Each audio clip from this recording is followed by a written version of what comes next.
In 1941, Soviet researchers opened an ancient tomb. 2 days later, Hitler invaded the Soviet Union. 3 million soldiers crossed the border in the largest invasion in human history. The locals called it the Curse of Tamerlane, because written on the tomb were the words, "Whoever disturbs my rest will unleash an invader more terrible than I." They ignored it. This is the story of Samarkand, and one of the strangest stories in Samarkand is one of the oldest cities in Asia. For more than 2,500 years, people have lived among these blue domes and desert roads. It stood at the heart of the Silk Road, the ancient trade network connecting China to Europe.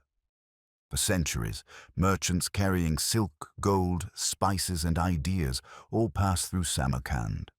The city grew rich on the flow of the world, whatever was new in civilization. New technology, new religions, new discoveries reached Samarkand first. Then in 329 BC, a young conqueror arrived at the city's gates. His name was Alexander the Great. By that point, he had already conquered much of the known world. But Samarkand was different. Even Alexander was stunned by what he found. He later wrote, "Everything I heard about Samarkand is true, except it is more beautiful than..."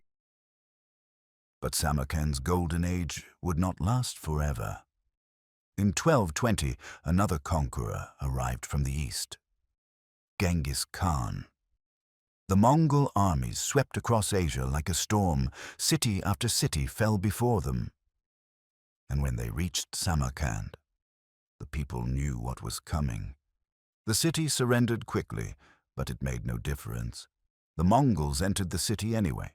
What followed was destruction on a scale few had ever seen. Entire districts were burned. Libraries full of centuries of knowledge were reduced to ash. Tens of thousands were killed. Some historians believe the true number was far higher. By the end of the invasion, one of the greatest cities in the world had been left in. But Samarkand would rise again. More than a century later, a new ruler chose the ruined city as the center of his empire. His name was Timur, known across the West as Tamerlane.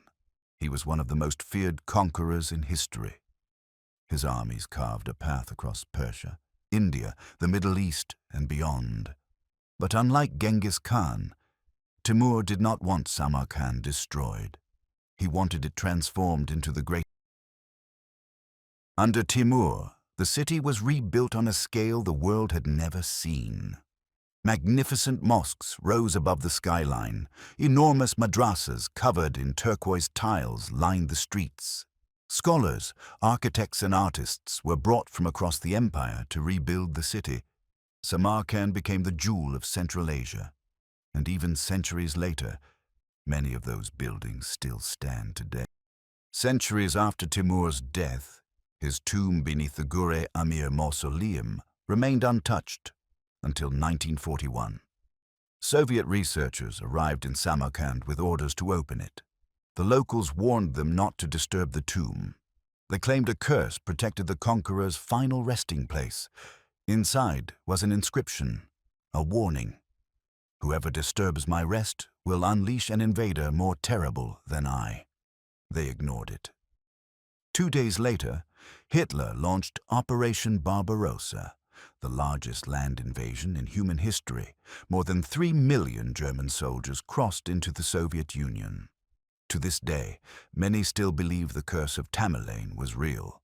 And somehow, after thousands of years of conquest, destruction, and rebirth, Samarkand still stands, one of the oldest continuously inhabited cities on Earth, a city that witnessed the rise and fall of empires, and became one of the greatest crossroads in human history.